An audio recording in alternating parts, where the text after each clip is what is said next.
जय हिंद प्यारे बच्चों। मैं डॉक्टर उमा पांडे स्वागत करती हूँ आपका इंस्टा संस्कृत में। इंस्टा संस्कृत जहाँ आपको मिलता है कक्षा 4 से लेकर 12 तक के व्याकरण बिंदुओं और पाठ्य पुस्तक की सरल व्याख्या। आज हम बात करेंगे आकारांत शब्दों के बारे में। इससे पहले वाली वीडियो में हमने जाना था कि कैसे शब्द रूपों को हम पहचान सकते हैं कि वो अकारांत हैं, आकारांत हैं, इकारांत हैं या उकारांत हैं, ऋकारांत हैं, जो भी उनकी पहचान होती है। और फिर अकारांत शब्दों के रूप कैसे पहचाने जाते हैं और कैसे अन्य शब्दों के रूप उनके समान चलाए जाते हैं। हमने राम के और बालक के रूप भी उसमें किए थे, है ना? आज हम बात करेंगे आकारांत स्त्रीलिंग शब्दों के बारे में। तो सबसे पहले जान लेते हैं कि आकारांत के रूप कैसे पहचाने जाते हैं। हालांकि हम इसके बारे में एक बार बात कर चुके हैं, लेकिन एक बार फिर से पुनरावृत्ति कर लेते हैं, है ना? तो जैसे एक शब्द है रमा, है ना? अब हमने क्या किया, इस रमा शब्द के अंतिम वर्ण को देखा। अंतिम वर्ण क्या है इसका? अगर हम इसका वर्ण विच्छेद करते हैं तो हाँ, म धन आ। हाँ, तो अंतिम वर्ण क्या हुआ इसका? आ। तो ये क्या हो गया हमारा? आकारांत। ठीक है, इसी तरह से मैंने यहाँ लिखा राधा, है ना? इसको भी हम देखेंगे तो इसका भी अंतिम वर्ण क्या है? आ। और क्या होगा? ये भी आकारांत। ठीक, इसी की तरह से और भी जितने शब्द हैं जिनके अंत में आ आता है, जैसे लता, सीता, गीता, चटका, कोकिला, जितने भी आकारांत शब्द जो स्त्रीलिंग के लिए प्रयोग किए जाते हैं।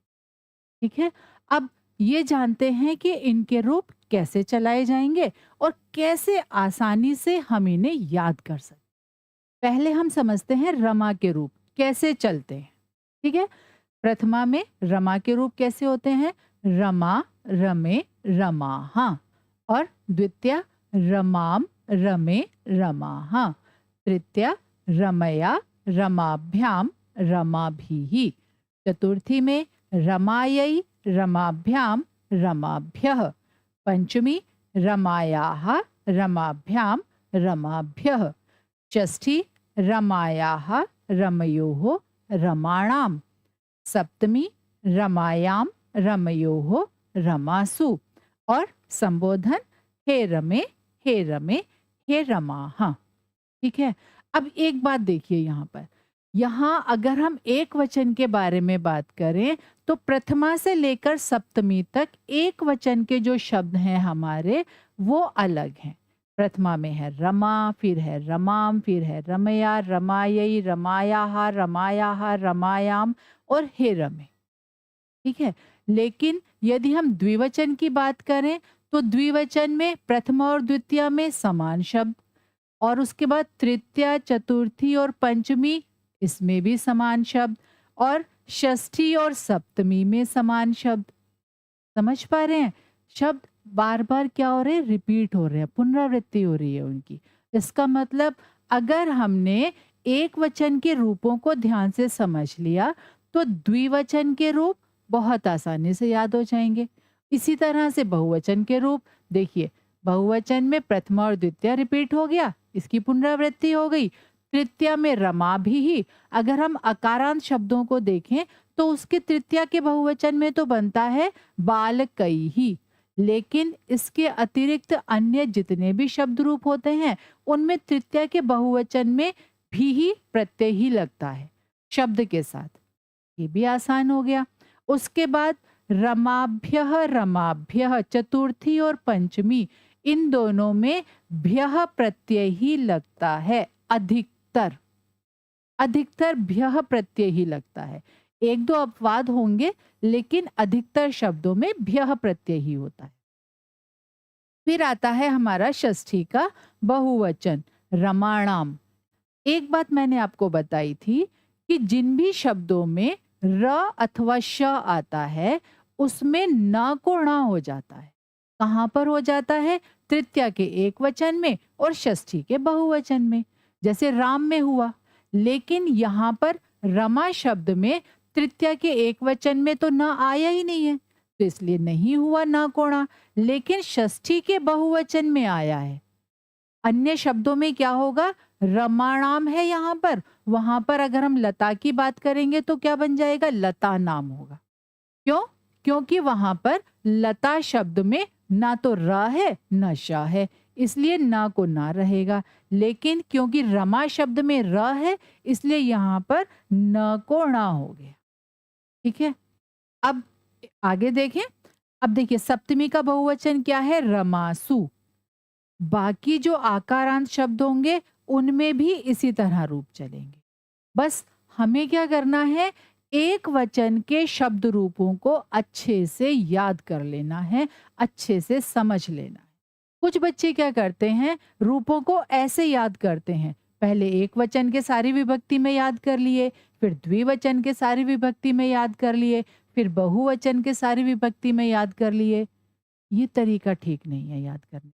ऐसे आपसे गलतियां हो सकती हैं, लिखने में, प्रयोग करने में गलतियां हो सकती। बस आपको क्या करना है? विभक्ति के अनुसार याद करना है।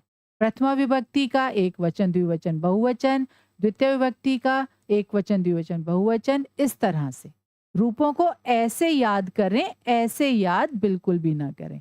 ऐसे याद करेंगे तो प्रयोग करते समय आपसे गलतियां हो जाए। ठीक है, अब इसी की तरह से लता के रूप प्रयोग करते हैं और अच्छे से समझते हैं। जैसे प्रथमा में यहाँ पर क्या है? रमा रमे रमा। हाँ, तो लता का क्या बन जाएगा? लता, लते और लताहा। ठीक। द्वितीया में यहाँ पर क्या है? रमाम रमे रमाहा। तो यहाँ पर क्या बनेगा इसका? हाँ, लताम, लते और लताहा। ठीक है, तृतीया देख लेते हैं। रमया रमाभ्याम रमाभि। तो लता का क्या होगा? लतया और लताभ्याम, लतया और लताभ्याम,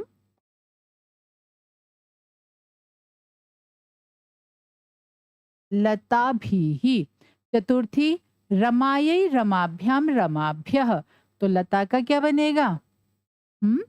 लतायै और लताभ्याम और लताभ्यः। ठीक है, पंचमी में रमायाः रमाभ्याम रमाभ्यः। तो लता का क्या होगा? लतायाः लताभ्याम और लताभ्यः। षष्ठी में रमायाः रमयोः रमाणाम। तो लता का क्या बन जाएगा? लतायाः और लतयोः लता नाम। अब देखिए यहाँ पर एक बार फिर से समझ लीजिए, क्या यहाँ पर रमाणाम क्यों हुआ? क्योंकि रमा शब्द में र है। और यहाँ पर लता नाम क्यों हुआ? क्योंकि लता शब्द में ना तो र है न श है। ठीक है, यदि किसी शब्द में र अथवा षटकोण वाला श होता है तब उसमें न को ण हो जाता है। वो भी कहाँ? सिर्फ तृतीया के एक वचन में और षष्ठी के बहुवचन में, इसके अतिरिक्त नहीं होगा। है ना? आगे सप्तमी का देखते हैं। रमायाम रमयोः रमासु। तो लता का क्या बनेगा? लतायाम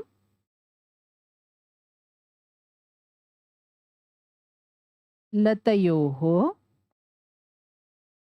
और लतासु। फिर संबोधन हे रमे हे रमा। हाँ, तो हे लते, हे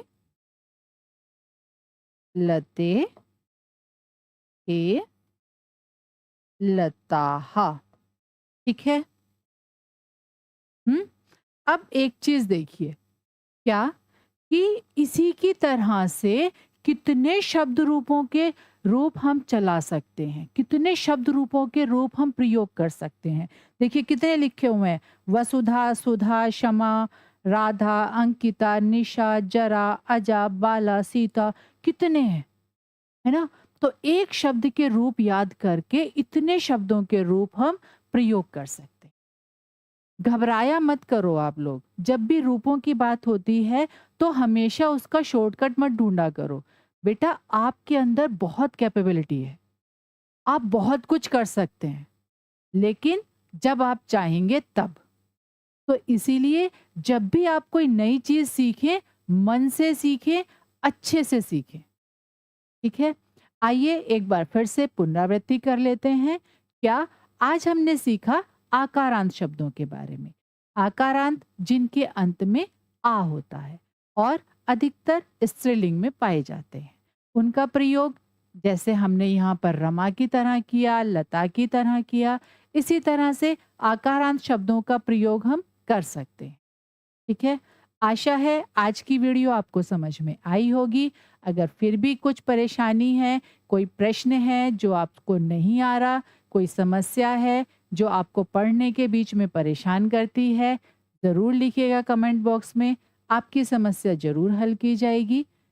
इसी तरह की सरल वीडियो के लिए जुड़े रहिए इंस्टा संस्कृत से। जय हिंद।